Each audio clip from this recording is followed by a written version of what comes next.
Bonjour bien-aimés dans le Seigneur, heureux, content d'être avec vous encore aujourd'hui dans le cadre de ce culte pour ensemble rendre gloire à Dieu et surtout pour le moment de la parole. Oui, maintenant la parole, nous voulons communier ensemble au travers de la parole. J'espère que vous avez passé une bonne semaine.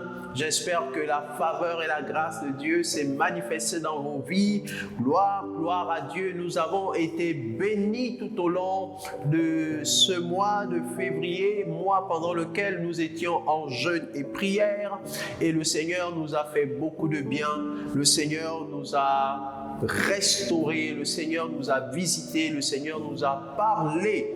Alléluia. Et au travers du livre du prophète Agé que nous avons lu durant tout ce mois de février, nous avons été richement bénis. Alléluia. Nous avons compris ce que le Seigneur veut faire avec nous, là où le Seigneur veut nous emmener. Et je crois par la grâce de Dieu que vous avez été abondamment bénis. Alléluia.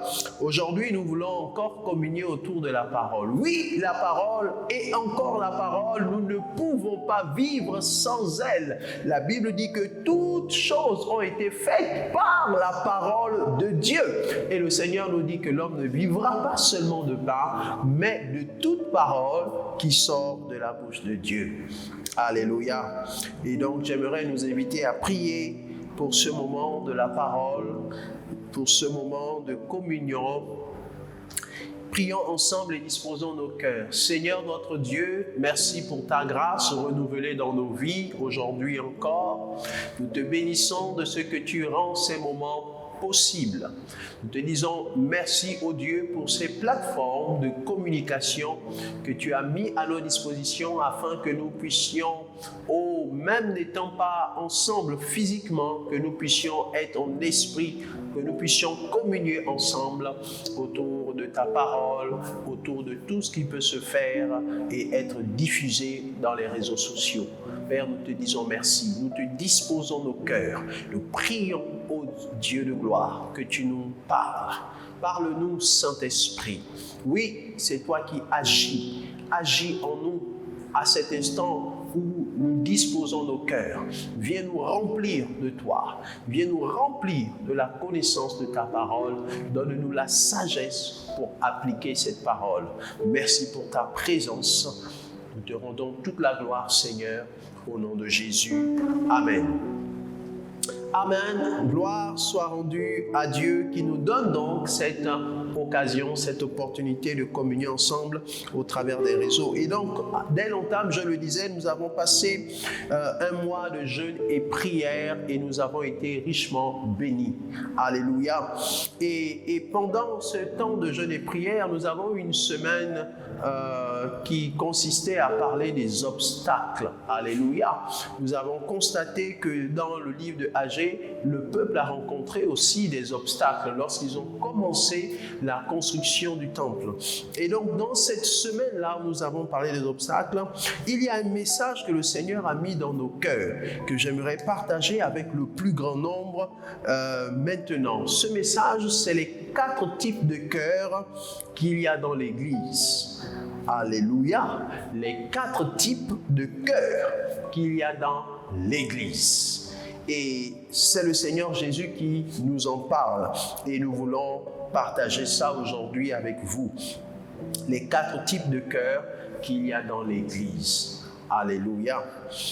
Et nous allons voir cela au travers d'une parabole qui est bien connue de tous, une histoire racontée par Jésus pour illustrer le royaume de Dieu, pour présenter le royaume de Dieu. Jésus se sert d'une parabole. Alléluia. Et cette parabole-là, il l'utilise donc pour présenter le royaume. Comment est le royaume?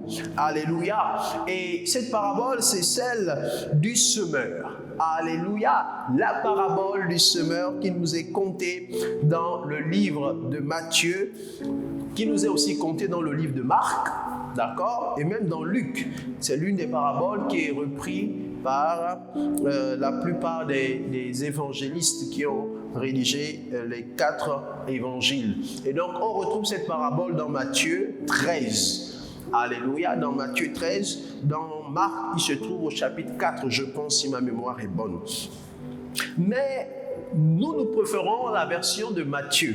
Alléluia. Nous préférons le livre de Matthieu pour lire ensemble cette parabole. Alors, j'ai souvent une petite anecdote à ce sujet. J'aime bien Matthieu. Vous savez, Matthieu, dans son style d'écriture, nous donne souvent beaucoup de détails. Et c'est pourquoi vous constaterez que parmi les 4 évangiles, Matthieu fait partie de ceux-là qui ont le plus de chapitres. Alléluia. Matthieu va jusqu'à 28, je pense, si ma mémoire est bonne, tandis que Marc n'a que 16 chapitres. Alléluia. Et donc, j'aime bien les comparer à l'homme et à la femme. C'est-à-dire que, vous voyez, lorsque un couple vit ensemble dans la maison, le mari rentre du travail le soir, lorsque la femme demande au mari comment s'est passée ta journée, eh bien, la seule réponse que le mari donne, c'est bien. La journée s'est bien passée. Et puis, allez, il continue son chemin. C'est fini, il a répondu à la réponse. Il a répondu à la question autant pour moi que lui a posé son épouse. Bien, la journée s'est bien passée. Et puis, c'est tout. Allez, il continue. Mais, lorsque ce sera le tour de la femme et que la femme rentre et qu'il va demander comment la journée s'est passée, eh bien, elle va donner beaucoup de détails. Elle va dire, non, mais tu sais, pendant la journée, mon collègue a dit ceci, mon collègue a fait ceci. Ah, il s'est passé quelque chose aujourd'hui, parce qu'elle aime bien raconter, elle aime bien communiquer, elle aime bien donner des détails. Et donc, j'aime souvent dire que Matthieu est comme les femmes et Marc est comme les hommes. Alléluia. Je sais que certains se retrouvent dans ce que je suis en train de dire.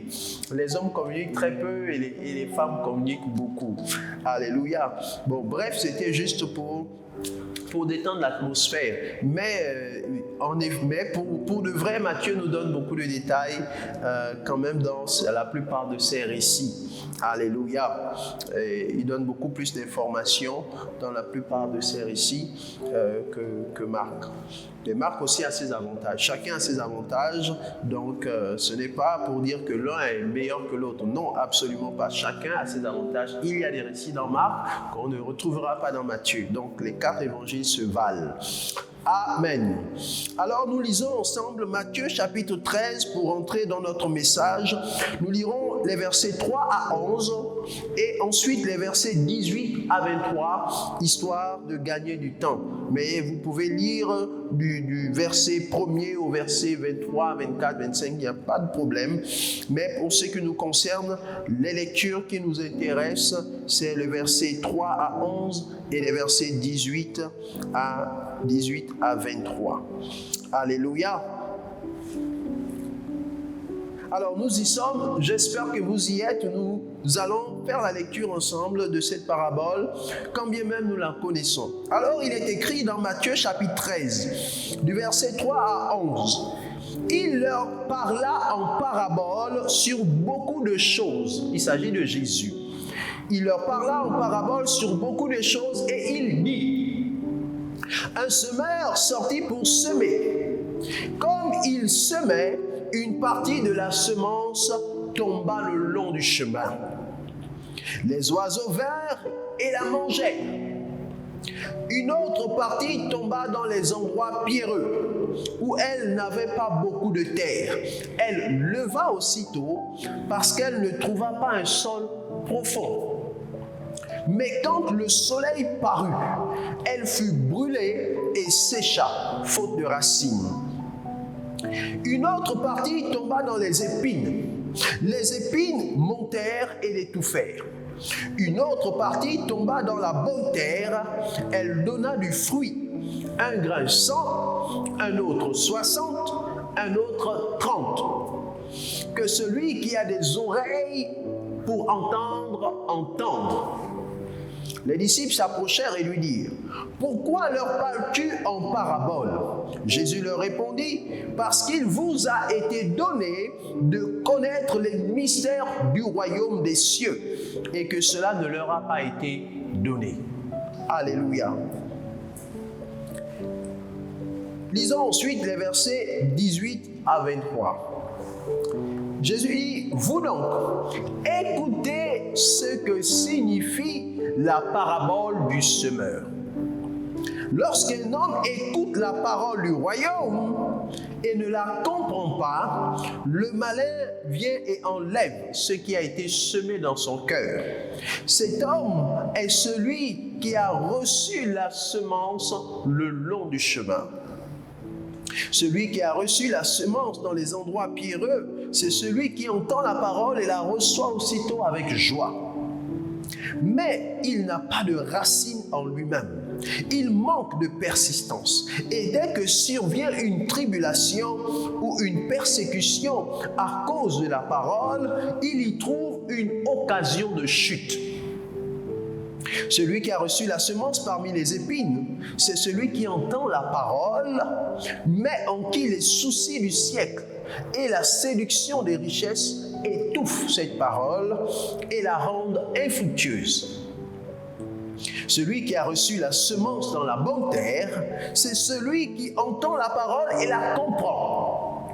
Il porte du fruit et un grain en donne 100, un autre 60 et un autre 30. Amen. Gloire à Dieu.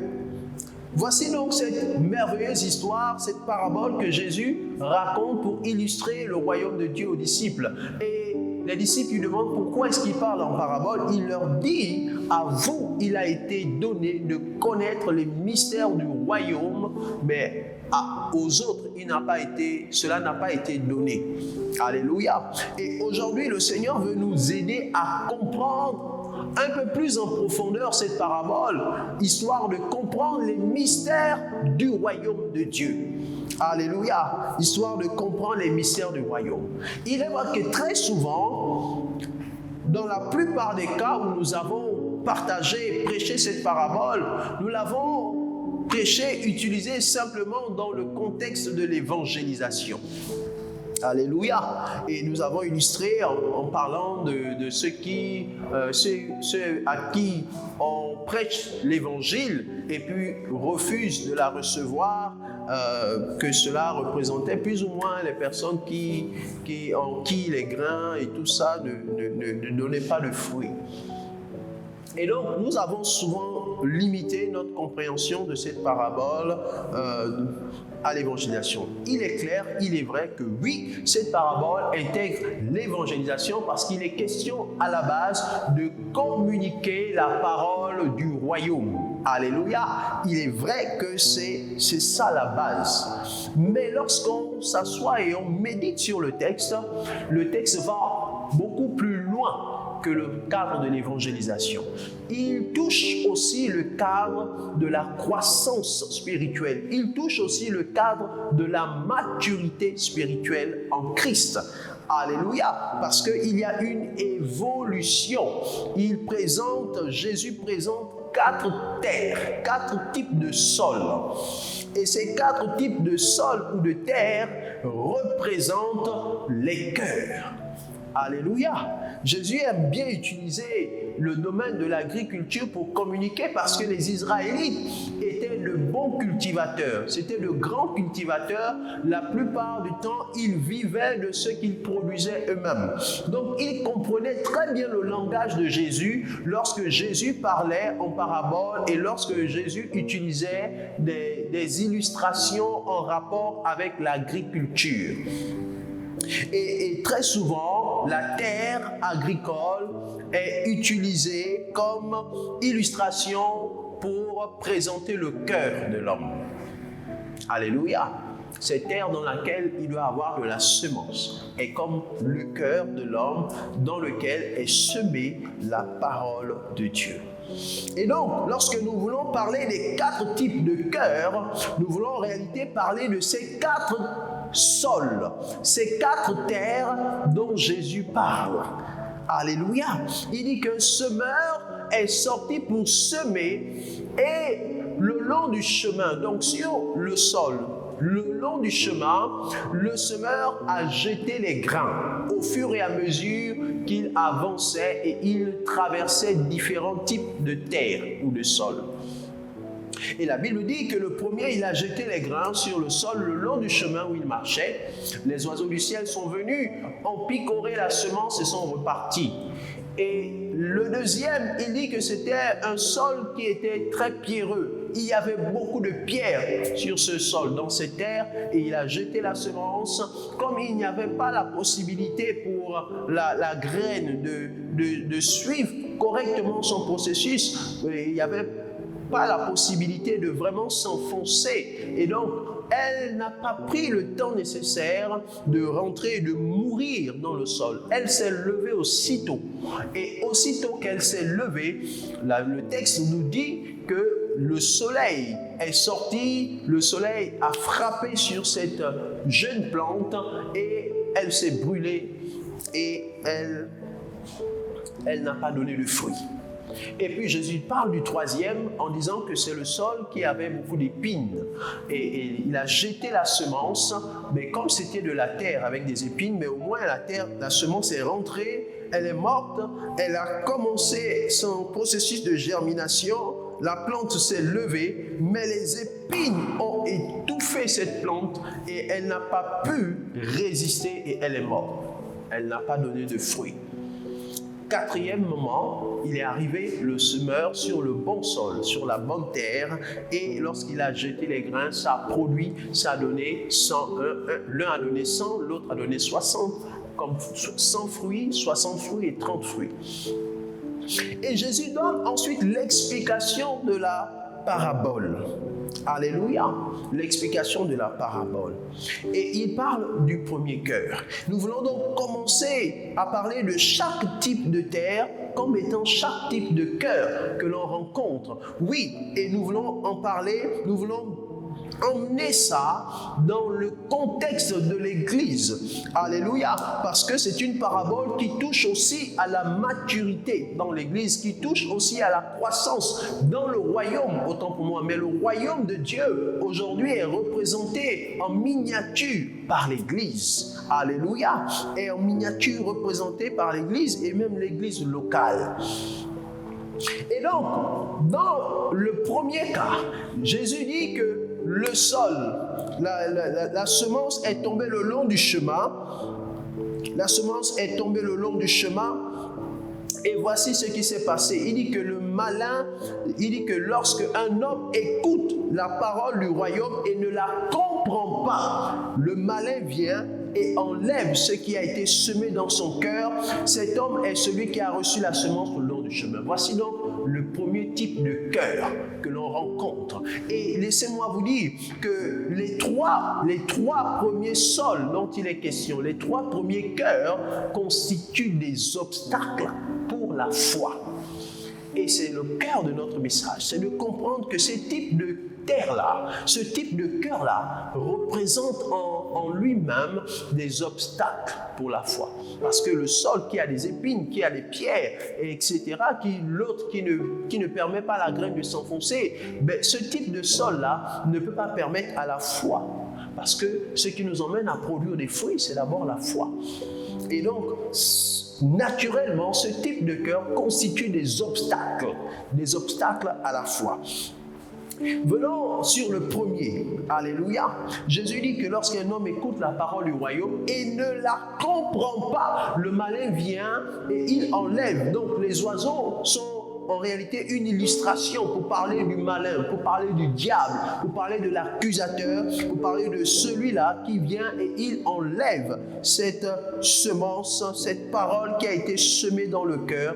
Et la Bible nous dit que cette personne-là ne produit pas de fruits. Alléluia. Bon, il y a une chose importante, c'est qu'en lisant le texte, nous n'avons pas les indices temporels. On ne sait pas en combien de temps est-ce que les oiseaux viennent enlever la semence. Est-ce que c'est aussitôt que le semeur est passé que les oiseaux venaient directement par derrière pour picorer la semence et l'enlever.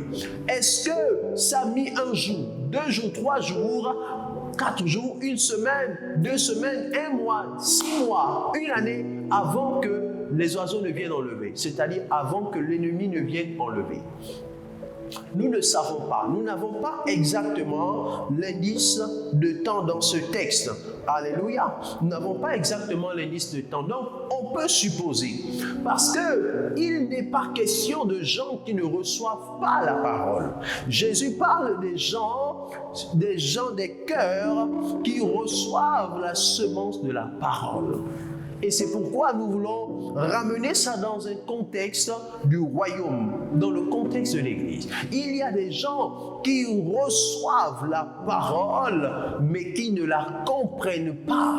Il y a des gens qui reçoivent la parole tout le temps, qui viennent même à l'église par religion, qui reçoivent la parole tous les dimanches, mais ne la comprennent pas. Et comme ils ne la comprennent pas, le diable a la possibilité d'enlever cette parole de leur cœur, parce que cette parole n'a pas trouvé un cœur favorable.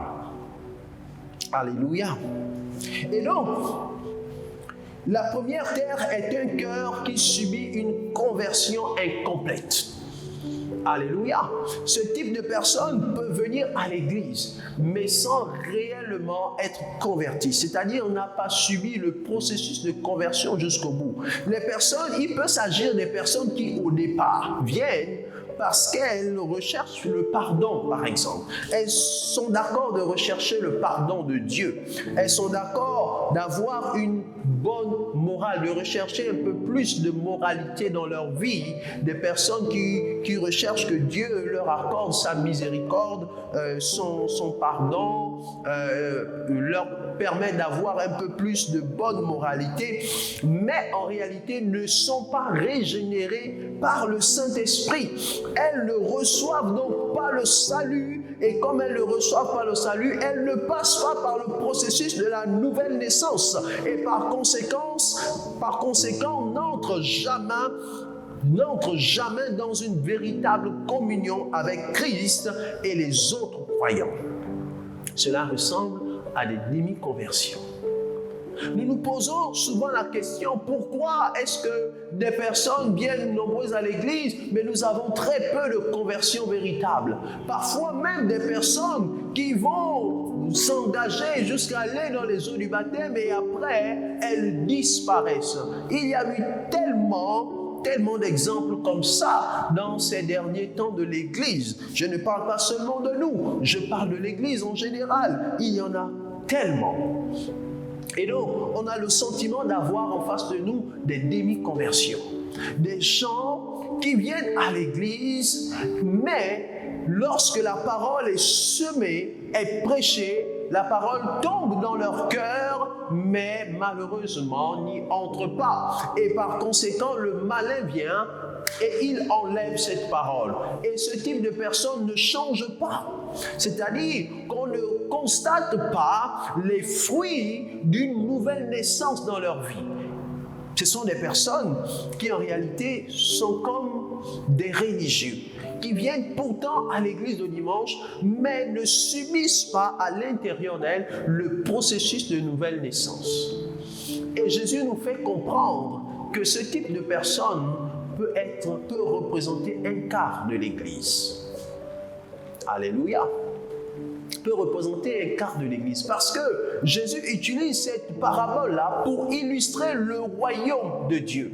Et si nous ramenons le royaume de Dieu en miniature à l'église, c'est comme si Jésus nous disait que cette catégorie de personnes constitue un quart. Alléluia, parce que il y a plusieurs catégories, mais Jésus nous parle des 4 types de sols. Les 4 types de sols qui existent, les 4 types de sols que l'on retrouve en ce qui concerne le royaume.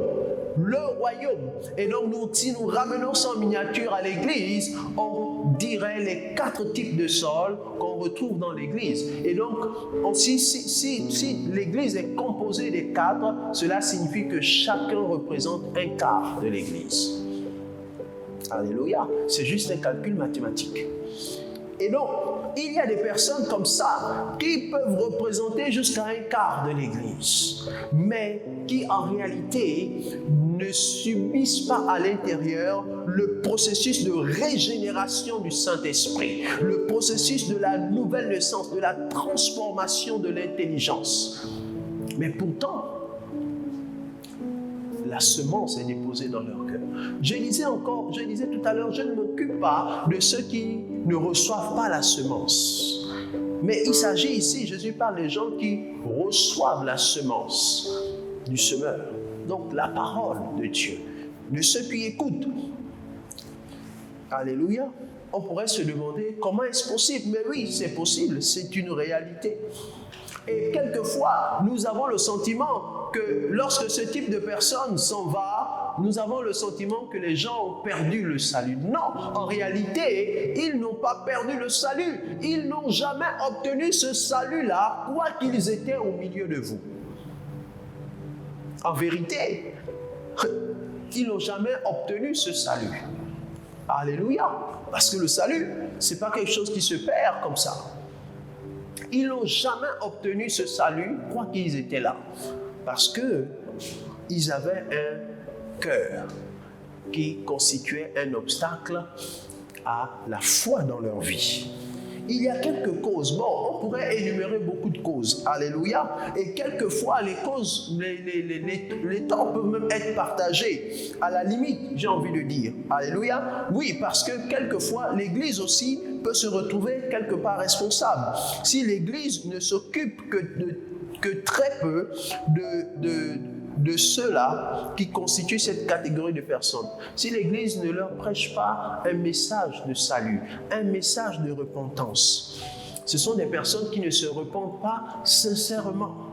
Ce sont les personnes qui ne se repentent pas sincèrement. Ce sont les personnes qui ne veulent pas se détourner du péché. Volontairement, les personnes ne veulent pas se détourner du péché, ne veulent pas changer de vie. Alléluia. Ce sont des personnes qui veulent Christ comme sauveur dans leur vie, mais pas comme Seigneur. Ils ne veulent pas de la seigneurie de Christ. Ils ne veulent pas de cette partie de transformation que Christ veut apporter dans leur vie. Ils veulent juste que Christ les délivre de quelque chose qui leur cause du tort ou du mal, qui leur accorde une grâce, une promotion, etc., mais ne veulent pas être transformés par la parole de Dieu, parce que à la base, elles ne subissent pas au-dedans d'elles le processus de nouvelle naissance. Alléluia. Donc ce sont des personnes qui ne se sont pas sincèrement repenties, mais qui ont aimé la parole, et puis de temps en temps sont là pour écouter la parole, mais cette parole ne produit rien. Et les personnes-là ne portent pas de fruits, quoi qu'elles soient là. Parce qu'il n'est pas possible d'être en Christ depuis longtemps, depuis plusieurs années, et de ne pas avoir de fruits. Si réellement on a subi le processus de transformation, de la régénération par le Saint-Esprit, le processus de la nouvelle naissance, si vraiment on a acquis le salut se démontre par nos œuvres. Notre foi se démontre par nos œuvres. Alléluia. Et donc, il peut arriver que quelqu'un soit dans une église, dans une assemblée où on passe tout le temps à le motiver juste à rechercher la gloire, à rechercher d'être un champion, je ne sais pas comment dire, à rechercher d'être accompli, sans pourtant que cette personne-là n'ait reçu à la base le message de repentance du salut qui permet au cœur de subir le processus de la régénération. Mais souvent, le tort revient à ces personnes elles-mêmes parce qu'elles ont un cœur qui malheureusement est mal constitué pour pouvoir faire évoluer la semence et porter du fruit. Ce sont aussi des personnes qui croient avec leur intelligence et non avec leur cœur. Des personnes qui sont remplies de philosophie, qui sont fermées à la réalité spirituelle de Dieu à cause des philosophies mondaines qui remplissent leur esprit.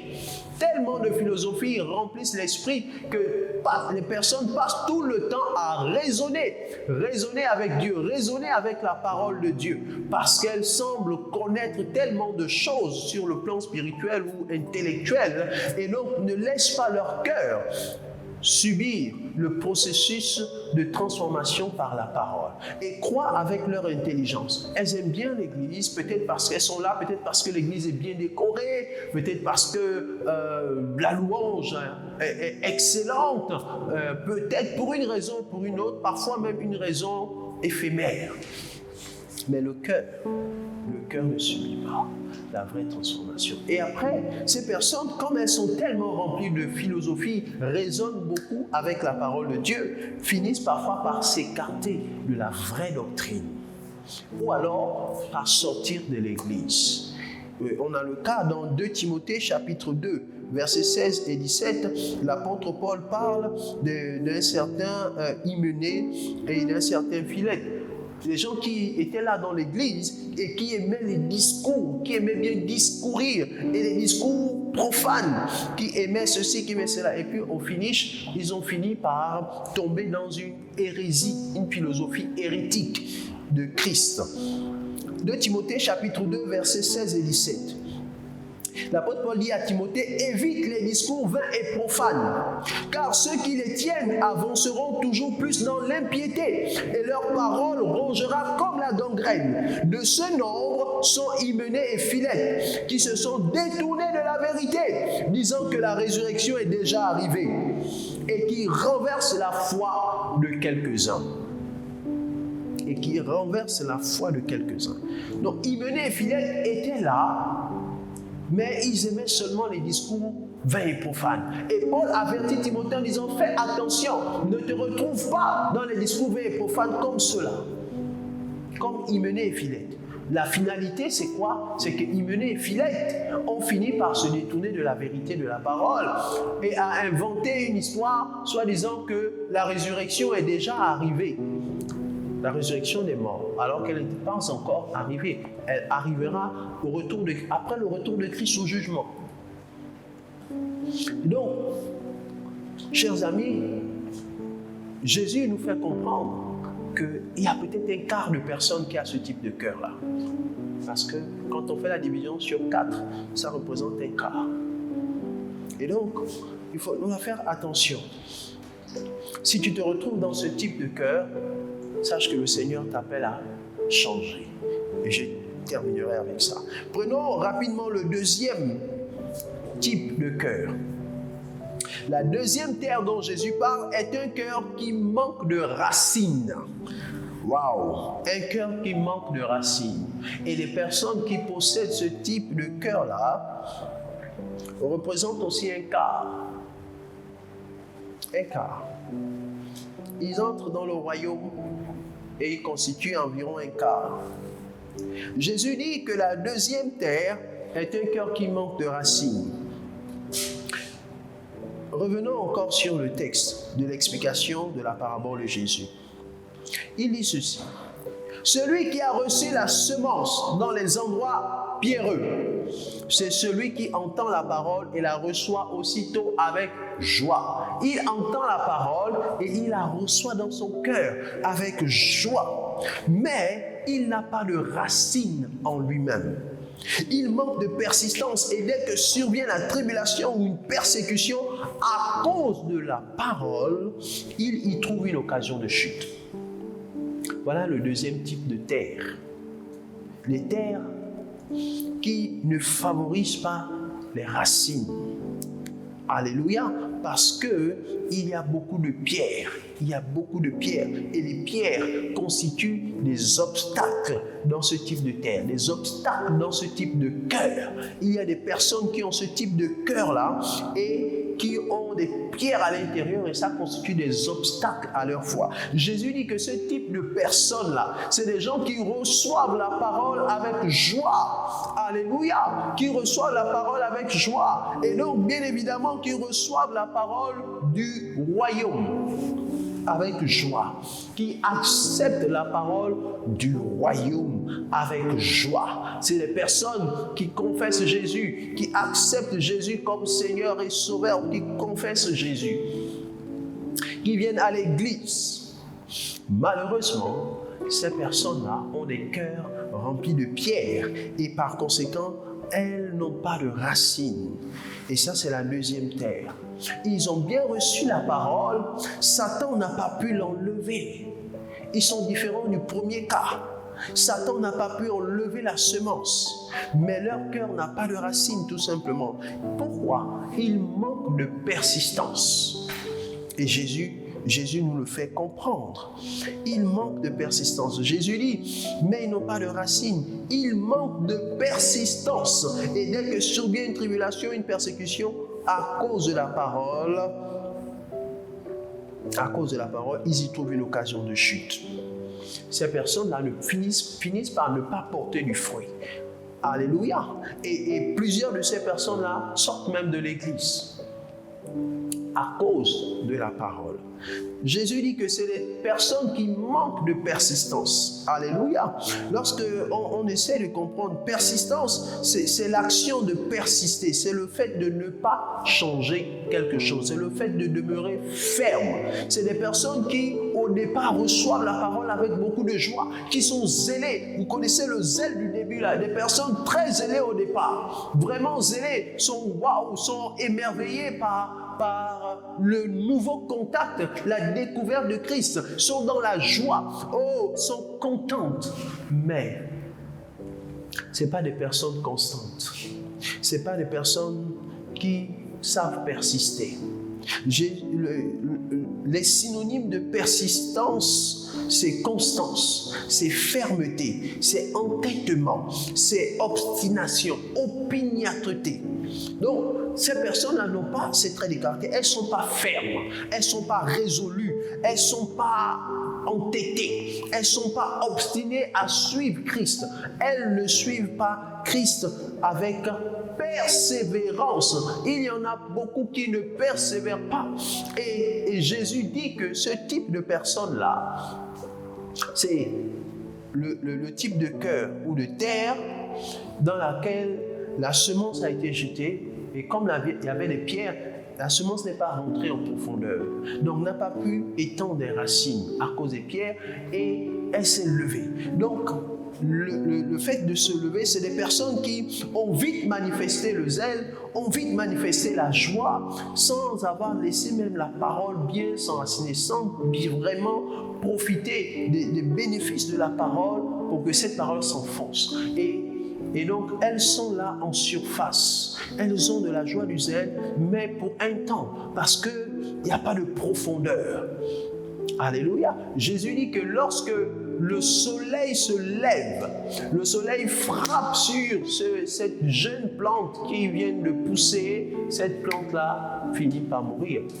Et le soleil, c'est la persécution. Dans ce contexte-là, c'est lorsque viennent les persécutions. Et Jésus le dit. Jésus dit que lorsque survient une tribulation ou une persécution, pas n'importe laquelle, mais une tribulation ou une persécution à cause de la parole de Dieu. Ça veut dire que le fait que ces personnes-là se soient converties et donné leur vie à Jésus, ça leur a suscité des persécutions dans leur famille, ça leur a suscité des persécutions dans leur milieu professionnel, ça leur a suscité des persécutions. Elles ont peut-être perdu leurs amis, elles ont perdu certains avantages, elles ont perdu certaines choses. Les persécutions se sont levées, des personnes se sont levées pour leur dire: vous n'avez pas le droit de fréquenter une église de ce genre, vous n'avez pas le droit de ceci. Et les personnes là, à cause du fait qu'elles n'ont pas de racines, abandonnent aussi le Seigneur. Parce qu'elles ne sont pas en mesure de tenir ferme, de persévérer en supportant ces persécutions-là. Elles ne sont pas en mesure de tenir ferme. Jésus nous parle des racines. Écoutez, les racines sont extrêmement importantes. C'est l'une des parties les plus importantes d'une plante. Le dictionnaire Larousse nous dit que la racine est un organe généralement souterrain des plantes vasculaires qui les fixe au sol et qui assure leur ravitaillement en eau et en sels minéraux. Alléluia. Le Robert aussi nous dit là, plus ou moins la même chose. Partie des végétaux par laquelle ils se fixent au sol et se nourrissent. Les racines d'un arbre, racines comestibles, etc. Ce sont des exemples.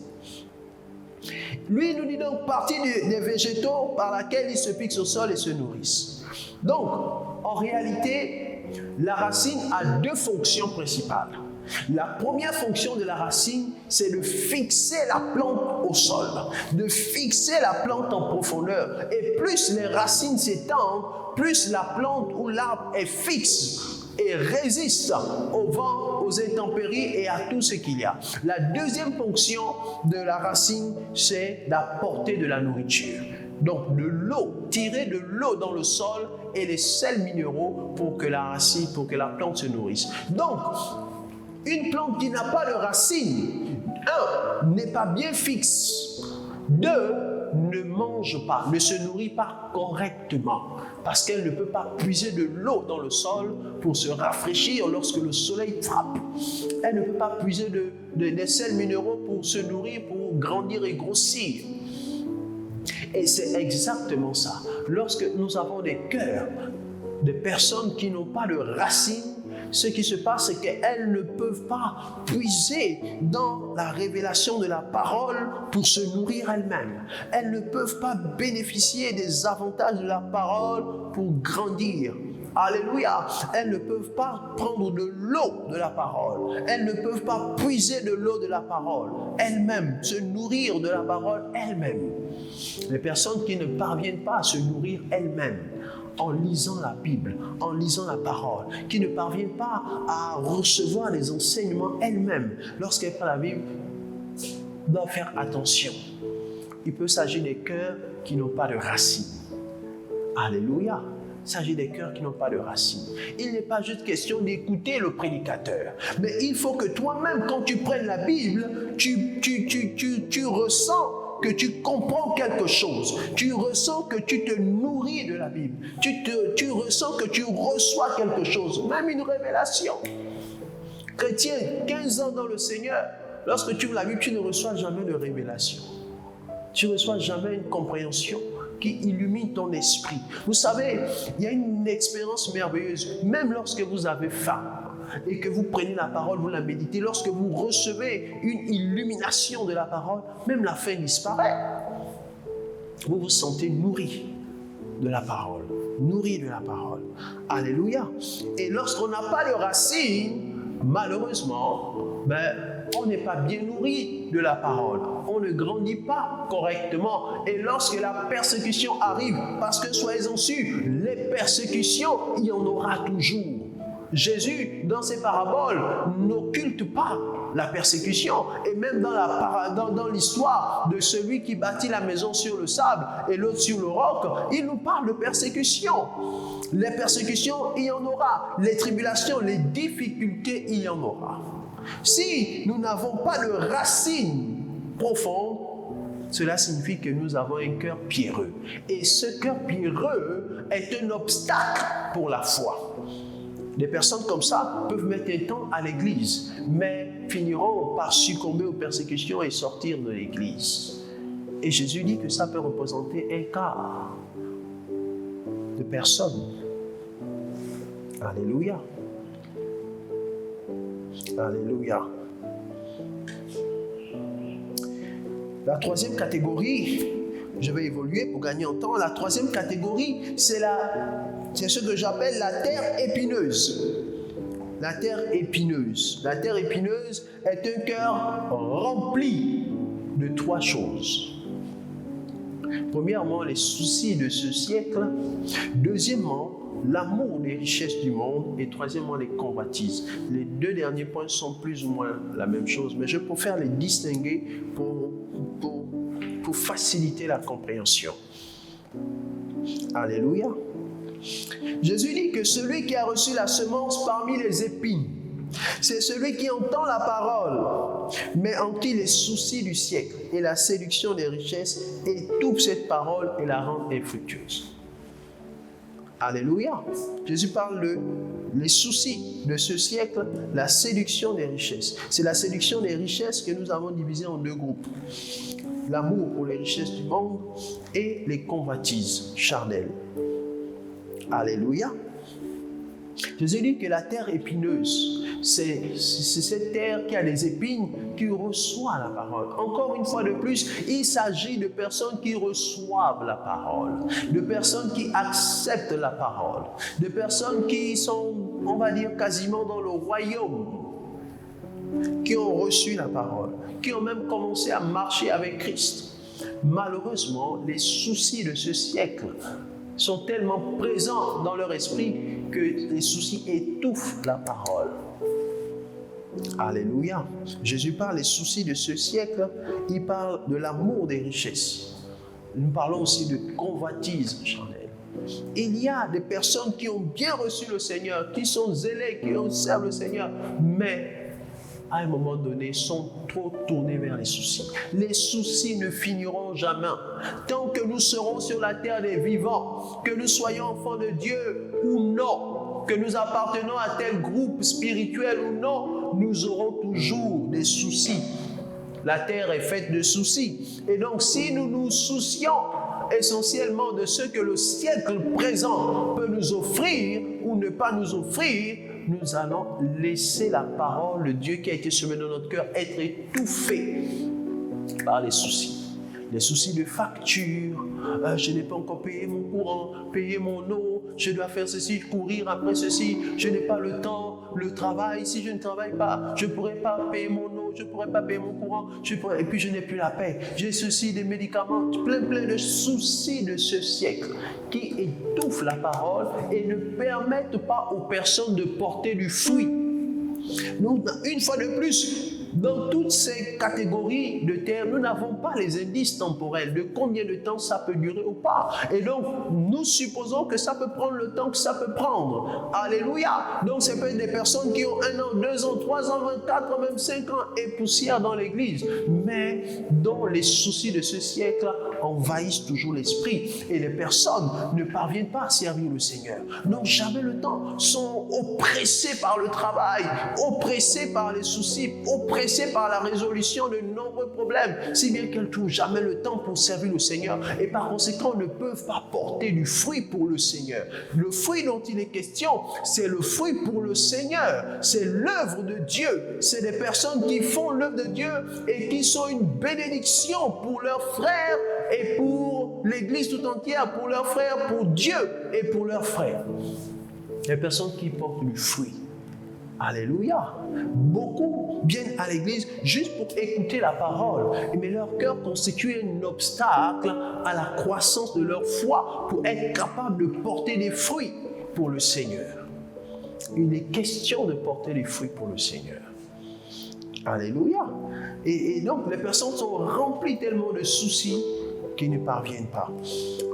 Amour des richesses du monde, la cupidité, le désir de devenir tellement grand, alléluia, dans ce monde qu'on n'a pas le temps pour le Seigneur. On ne peut pas porter des fruits pour le Seigneur parce on court après tout et les convoitises charnelles et ceci et cela. Et ça nous ramène dans les vies de péché, etc. Et du coup, il n'y a pas suffisamment de fruits. Il n'y a même pas de fruits. Ce n'est même pas qu'il y a suffisamment, il n'y a pas de fruits. Cette terre épineuse, les épines étouffent la parole et la parole ne leur permet pas d'avoir des fruits. Et ces personnes-là, c'est un quart. Un quart. Nous avançons et nous prenons cette fois-ci la dernière. Vous comprenez donc que les 3 types de cœurs dont nous venons de parler au travers de ces 3 sols constituent des obstacles à la foi, des obstacles pour produire des fruits que le Seigneur attend. Alléluia. Au travers du service, au travers d'un appel, au travers de quelque chose que le Seigneur attend comme fruit. Même pour emmener d'autres personnes en Christ, c'est des problèmes. Pour évangéliser, parler de Christ, c'est compliqué. Ne porte jamais de fruits. Et enfin, la 4e terre, Jésus nous dit cette fois-ci que c'est la bonne terre. C'est la bonne terre. C'est la bonne terre. Est-ce que quelqu'un peut dire avec moi la bonne terre? La bonne terre. Alléluia, qui représente le bon cœur. Le cœur que Jésus souhaite que l'on porte. Il dit au verset 23, celui qui a reçu la semence dans la bonne terre, c'est celui qui entend la parole et la comprend. Il porte du fruit. Et un grain, on donne 100, un autre 60, un autre 30. Waouh! Qu'est-ce que c'est profond cette parole? Alléluia! La bonne terre. Jésus dit que c'est celui qui entend la parole. Et il porte du fruit. Ça veut dire qu'il reçoit la parole. La parole, il fait corps avec la parole. Il reçoit Jésus, il reçoit le salut dans son cœur. Il subit le processus de la nouvelle naissance. Il est régénéré par le Saint-Esprit et il grandit, il grandit, il grandit dans le Seigneur. Il grandit année après année, il grandit dans le Seigneur jusqu'à ce qu'il porte du fruit pour le Seigneur. Et Jésus ne s'arrête pas là. Il dit ensuite qu'un grain en donne 100, un autre grain en donne 60, un autre grain en donne 30. Ça veut dire aussi qu'à ce niveau, il y a encore une division.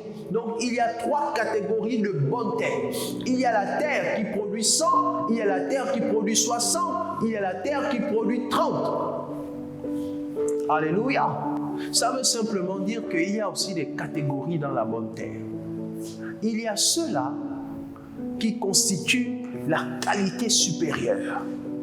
Oui, il y a la qualité supérieure, il y a la qualité moyenne et il y a la basse qualité. Mais au moins, ce sont de bonnes terres, c'est des bons cœurs, c'est des cœurs dans lesquels le Seigneur travaille, c'est des gens qui produisent des fruits dans la maison de Dieu. Alléluia, ils produisent des fruits pour le royaume de Dieu. Sauf que ils ne produisent pas des fruits à la même dimension. Il y a la basse qualité, il y a la qualité moyenne et il y a la qualité supérieure. Alléluia. Ouais, l'Église est composée de tout ça. Mais rendez-vous compte qu'il y a seulement un quart qui constitue la bonne terre. Ah oui, c'est le sentiment que l'on a. Il y a seulement un quart.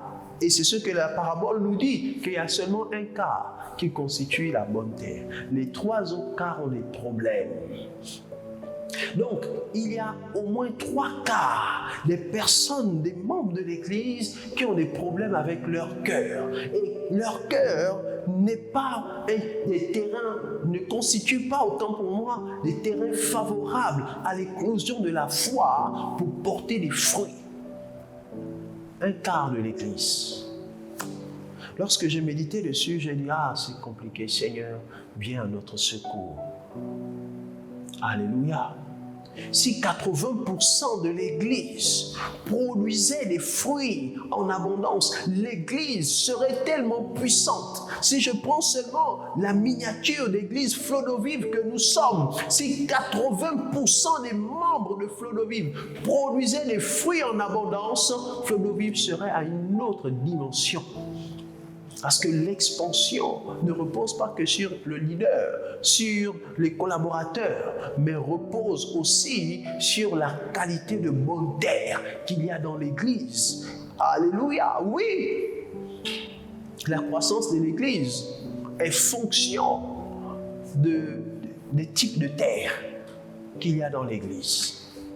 Et Jésus dit que c'est seulement un quart qui est la bonne semence. Et dans ce un quart-là qui est la bonne terre, autant pour moi, qui est le bon cœur, il y a encore des strates.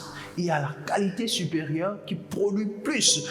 Et la qualité, laissez-moi vous expliquer chacune de ces strates, de ces niveaux. Le niveau de celui qui produit 100 fruits, le niveau de celui qui produit 60, le niveau de celui qui produit 30. Alléluia!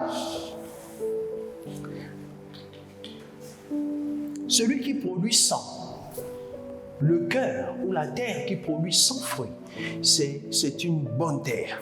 Alléluia, et c'est le niveau supérieur. Là-bas, on retrouve la qualité de personnes. La qualité de personnes qui produisent abondamment. Ça veut dire quoi? C'est des personnes qui ont des œuvres en abondance dans l'Église. C'est des personnes qui ont des œuvres en abondance pour le royaume. C'est des personnes qui s'investissent pour le royaume. C'est des personnes qui donnent tout leur cœur, tout leur temps, toute leur énergie, tous leurs moyens pour la croissance du royaume. Et dans cette catégorie de personnes, on a des gens comme Dorcas, qui se trouve dans la Bible, dans le livre des Actes des Apôtres. Une femme, une dame, elle n'avait pas le titre Alléluia, elle n'avait pas de titre. Mais la Bible nous dit que lorsque cette femme est morte, toutes les veuves, les femmes de l'église se sont mises à pleurer parce que Dorcas était morte. Dorcas avait tellement de fruits, elle produisait tellement de fruits. C'est elle qui s'occupait des veuves, c'est elle qui faisait des habits, c'est elle qui faisait tellement de choses que quand elle est morte, les veuves se sont dit, on va faire comment? La qualité de personnes dans l'église qui produisent sans fruits. La qualité supérieure, c'est la qualité de personnes que lorsqu'elles ne seront plus là, les autres vont dire, oh, on va maintenant faire comment? C'est vrai que personne n'est indispensable dans l'église. Personne n'est indispensable dans l'église, mais on peut quand même ressentir l'absence de certaines personnes. Et Dorcas, c'était son cas. Et les femmes ont pleuré. Alléluia. Et elles ont dit, non, c'est pas possible. Dorcas ne peut pas partir. Et il faut qu'on aille chercher Pierre. Pierre, il faut venir prier, il faut que Dorcas retrouve la vie. Quand Pierre rentre, il trouve les femmes, les veuves en train de pleurer vraiment à un niveau. Il y avait beaucoup de femmes dans l'église primitive. Il y avait beaucoup de femmes à cette époque-là dans l'église. Il y avait des milliers de personnes, des femmes, mais on nous parle seulement de Dorcas. C'est pour dire que la catégorie de Dorcas, il n'y en a pas beaucoup. La catégorie qui produit 100 fruits dans l'église, il n'y en a pas beaucoup. Et regardez, là on est à un quart. Les un quart là, il faut encore diviser par 3 pour avoir cette catégorie-là. Donc c'est un minimum. Et la catégorie de Dorcas, il n'y avait pas beaucoup. Et donc, les femmes pleuraient parce qu'elles pensaient comment elles allaient faire, qui devait encore prendre soin d'elles, comme Dorcas le faisait. Et à cause de ça, elles sont allées chercher Pierre. Gloire soit rendue à Dieu. Pierre, rempli du Saint-Esprit, a prié. Dorcas a été ressuscité, elle a trouvé la vie. Alléluia, gloire à Dieu. Mais aujourd'hui, il n'y a plus beaucoup de Pierre. Il n'y a plus beaucoup de Pierre. Ça veut dire que tu meurs, tu es parti au Seigneur. Alléluia.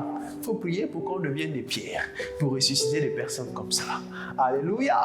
Mais la volonté du Seigneur est que d'autres personnes puissent aussi prendre le relais. Alléluia.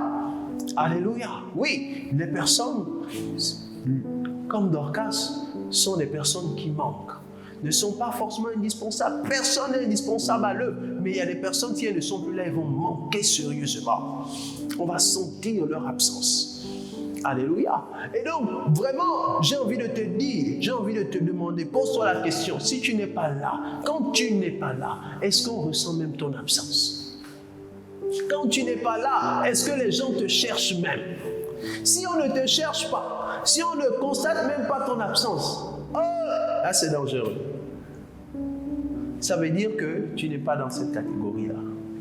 Alléluia, tu n'es pas dans cette catégorie. Les personnes comme Philippe, le diacre Philippe, il n'était que diacre. Il n'avait pas un titre super bishop, etc.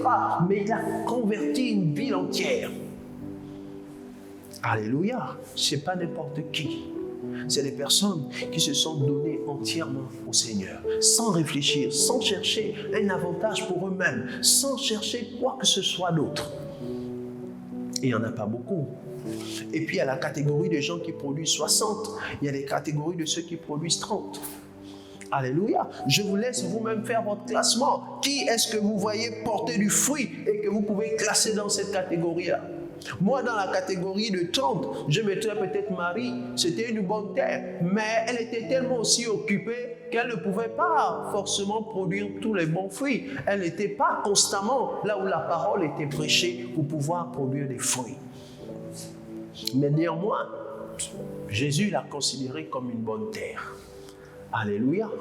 Et puis, à la catégorie des 60, ceux qui produisent des fruits moyennement, alléluia, ils sont aussi utiles pour le Seigneur.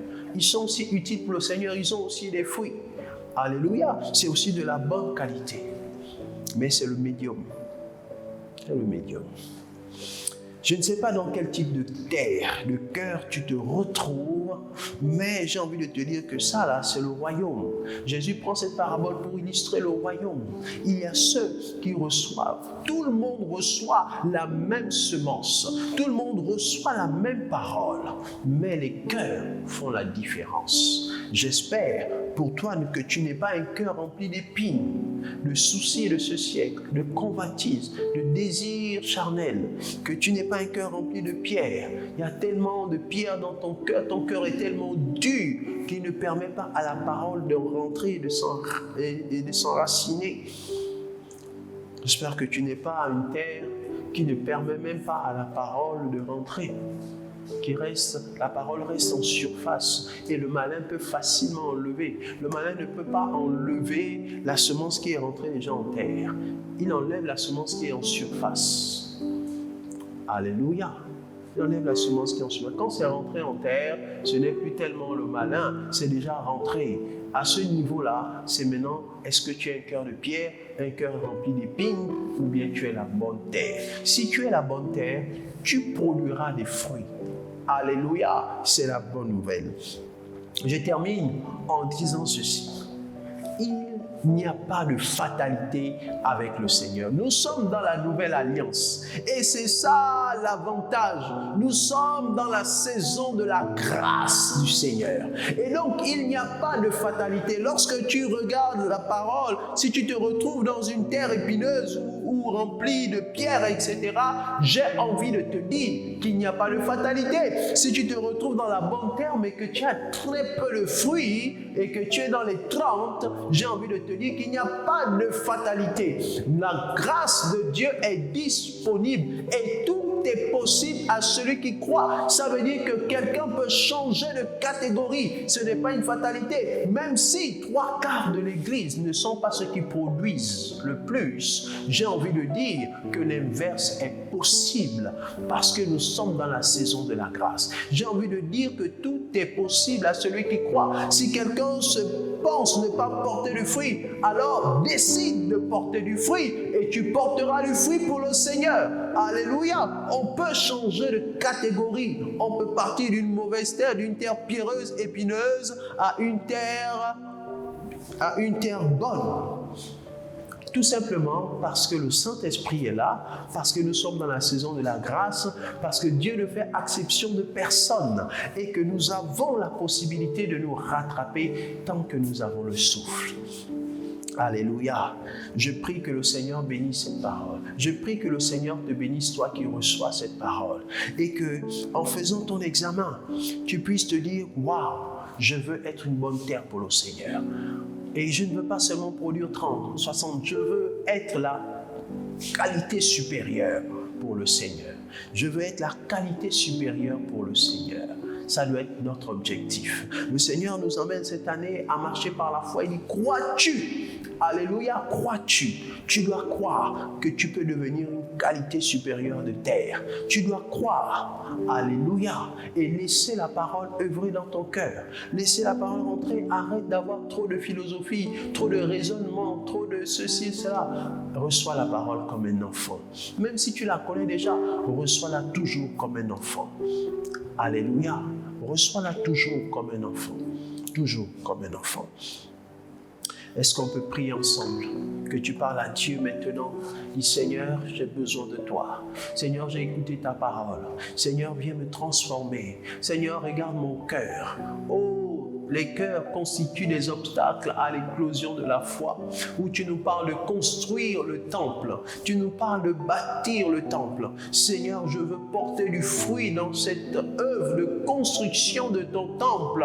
Mais Seigneur, regarde mon cœur. Je veux que mon cœur soit une bonne terre et que dessus les semences puissent germer, pousser, produire du fruit. Aide-moi, Saint-Esprit. Si tu te retrouves dans la première terre, demande pardon au Seigneur. Dans la deuxième, demande pardon. Dans la troisième, demande pardon au Seigneur. Dis, Seigneur, j'ai besoin de ton aide. Sors-moi de là. Je veux te servir. Je veux porter du fruit. Oh Dieu, je prie pour tout un chacun, Seigneur, que tu répandes ta grâce dans le nom de Jésus. Que tu nous fasses grâce, Seigneur, d'être de ceux-là qui constituent la bonne terre et qui sont de la qualité supérieure. Merci Saint-Esprit de nous aider. Merci de nous fortifier. Que toute la gloire te revienne, Père, dans le nom puissant de Jésus que nous avons prié. et nous disons Amen. Que le Seigneur nous bénisse, à très bientôt et que sa faveur et sa grâce vous dirigent. Amen.